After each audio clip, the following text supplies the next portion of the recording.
Tu veux créer un home studio de qualité sans te ruiner? Reste attentif à la suite de cette vidéo.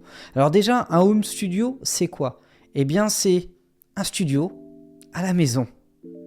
C'est aussi simple que ça. C'est-à-dire qu'au lieu d'avoir un studio dans un endroit dédié, géré par un professionnel qui te facture autant, etc., tu vas avoir un équivalent réduit, avec un peu moins de matériel, à la maison, et ça va te permettre de faire des maquettes, des enregistrements def même parfois, des instrumentales, des top lines, etc.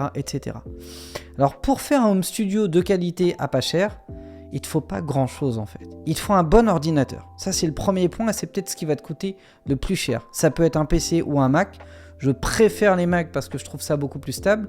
Mais si tu prends un PC, essaye de choper un PC avec une édition de Windows professionnelle. C'est ça en fait qui fait souvent que ça bug sur un PC. C'est que la plupart du temps c'est vendu dans le commerce avec une édition familiale, donc beaucoup moins stable. Mais si tu as une édition professionnelle, un PC, ça fait clairement le job et ça coûtera moins cher qu'un Mac. Mais un Mac, c'est à mon sens la Rolls pour faire de la musique. Donc il te faut un ordinateur. Ça on n'y coupera pas, je pense que c'est ce qui coûte le plus cher. Il faut compter en moyenne entre 1000 et 1500 euros. La deuxième chose qu'il te faut, c'est un clavier maître. Un clavier maître, c'est un clavier, un peu comme un clavier d'ordinateur, sauf que tu peux jouer des notes de musique dessus, et ça va, on dit maître parce que ça va entrer en commande de sonorités virtuelles. D'accord ? Ça ne veut pas dire que tu as un synthé qui joue un son spécifique, le son ne sort pas du clavier, le son est dans l'ordinateur et ton clavier te donne la maîtrise dessus. Un clavier maître, ça va de 50 à 120 balles pour avoir un très bon clavier maître. Moi j'ai un clavier maître à côté dans mon studio qui a dû me coûter un truc comme 60 euros, c'est celui que j'utilise depuis plus de 10 ans. Et il m'a jamais fait défaut, il fonctionne très bien alors qu'il a reçu du café, du coca et toutes sortes de choses. Donc clavier maître. La deuxième chose qu'il te faut, au-delà de l'ordinateur et du clavier maître, la troisième, c'est éventuellement une carte son. D'accord ? Alors, il ne te faut pas forcément une carte son très puissante, il te faut plus une carte son qui te permette d'interfacer ton matériel. Parce que autant ton clavier maître il peut se connecter en USB à ton ordinateur, ce ne sera pas le cas de tes enceintes, ce ne sera pas le cas de ta MPC si tu en as une, ce ne sera pas le cas de ta guitare si tu veux enregistrer ta guitare, etc. Donc l'idéal, c'est quand même d'avoir une carte son, ou plutôt une interface audio externe. Moi, pendant très longtemps, pendant de nombreuses années, j'avais une M-Box. Ça coûtait 150 balles et ça faisait clairement le job. Aujourd'hui, tu peux avoir une carte son qui va te coûter peut-être entre 150 et 300 euros maximum, qui fait très bien le job. Le tout, c'est qu'il ne faut pas qu'il y ait de latence et qu'il n'y ait pas de problème de saturation au moment de la prise de son ou de choses comme ça. Donc ça, tu vas sur les sites spécialisés qu'on connaît tous et tu regardes une carte son qui est bien notée, à un prix raisonnable, et qui soit compatible et que tu puisses la connecter en USB éventuellement. Donc, on a besoin d'un ordi, d'un clavier maître, d'une carte son. La quatrième chose dont tu as besoin, si tu t'enregistres, c'est d'un micro. Et là, pour le coup, j'ai envie de te dire, vas-y avec tes moyens. Tu peux avoir de très bons micros à 100-150 euros, tu peux avoir de très bons micros à 1500 balles, tout comme tu peux avoir des micros pourris à 800 balles, et comme tu peux avoir des micros vraiment sexy à 100 ou 150 balles. Le tout, c'est que tu testes. Alors l'idéal, c'est d'aller chez plusieurs potes musiciens ou artistes qui ont des micros, d'en tester différents, de voir lequel te rend le meilleur grain de voix, celui qui t'inspire le plus, et une fois que tu l'as testé et que tu sais que c'est celui qu'il te faut, s'il a un prix raisonnable, de l'acheter. À titre personnel, le premier micro que j'ai eu et avec lequel j'ai fait des centaines et des centaines de maquettes d'artistes, il m'a coûté 140 euros. C'était un T-Bone, je crois, si je dis pas de bêtises. Et il était vendu avec une perche, un filtre anti-pop et 120, 140 euros. Et il faisait très bien le job. Pour des rappeurs, pour des chanteurs, pour des gens qui faisaient du raga. Enfin voilà, ça passait très très bien. Ensuite, il te faut des enceintes.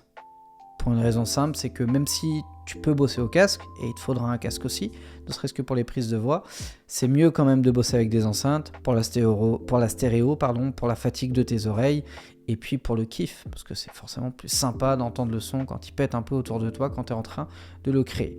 Moi j'ai les mêmes enceintes depuis 12 ans, c'est des... j'ai plus la marque en tête, mais c'est des enceintes qui m'ont coûté... c'est des Rokit... KRK6 si je dis pas de bêtises, qui m'ont coûté 300 balles la paire d'enceinte ou 250 balles la paire d'enceinte, et ça fait très bien le job. Le son est neutre les basses sont neutres, donc ça te permet vraiment d'avoir un son équilibré. Et les enceintes, c'est pareil, tu peux avoir des enceintes à 16 000 balles la paire, tout comme tu peux avoir des enceintes à 250 balles la paire. Le tout, c'est de bien les connaître et de savoir les utiliser intelligemment. Il te faudra aussi un casque pour la prise de voix, parce que si tu t'enregistres en même temps que l'instru tourne dans les enceintes, bah, ton micro va enregistrer le son de tes enceintes forcément, donc c'est déconseillé. Donc ça va te permettre d'isoler le son de l'instru dans ton casque. Et si tu prends même un casque bas de gamme, à la limite, il n'y a que toi que ça va déranger pour le confort d'enregistrement, eh bien tu peux te retrouver à avoir un home studio de qualité qui te permette de faire le job pour, hors ordinateur, je dirais moins de 1000 balles, et si tu rajoutes l'ordinateur, peut-être 2000 balles.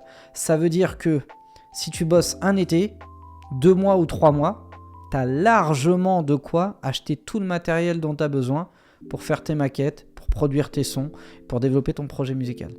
Après, le séquenceur, c'est à libre choix. Moi, personnellement, j'utilise Logic Pro, mais les autres sont très bien. J'ai été un peu sous Cubase, j'ai été un peu sous Ableton, j'ai été un peu sous FL à l'époque où ça s'appelait encore Fruity Loops. Là, c'est vraiment chacun son kiff en fait. Donc, il faut que tu testes et que tu vois lequel va le plus te plaire et te satisfaire. Et puis, après les VST, tu en as beaucoup qui sont gratuits et qui sont très qualitatifs. Et les rares que tu vas payer vont pas te coûter très cher. En général, c'est les banques de sons spécifiques qui sont vendus entre 40 et 60 euros pour avoir une banque. Mais ce que je te recommande, c'est d'attendre Thanksgiving et Noël. Tu vas te retrouver avec exactement les mêmes choses à moins 50, voire même parfois à moins 75%. Et puis, dès que tu commences à avoir un petit peu de notoriété, tu peux très vite te faire sponsoriser. C'est-à-dire aller voir ces marques-là, leur dire que tu vas faire des vidéos régulièrement en les citant ou en les mettant en avant et leur demander s'ils n'ont pas envie de t'équiper. Et ils vont t'équiper gracieusement. Donc voilà comment réunir un home studio à moindre coût. Je te refais la liste. Il te faut un ordinateur, une carte son, un clavier maître, une paire d'enceintes, un casque, un micro. Et ça suffit largement pour faire du son. Merci d'avoir été attentif à cette vidéo. Si jamais ça t'a plu, motivé, inspiré, que ça a répondu à tes questions, que ça t'a donné des idées, n'hésite pas à me mettre un gros like et abonne-toi à la chaîne YouTube Producteur à Succès. Si jamais tu as des questions, n'hésite pas à les mettre en commentaire. Je prendrai le temps d'y répondre avec grand plaisir. Et si jamais tu veux aller plus loin, je t'ai laissé plusieurs liens en description de cette vidéo. Donc n'hésite pas à aller faire un tour dessus également. Je te souhaite le meilleur pour la suite. Déchire tout et je te dis ciao.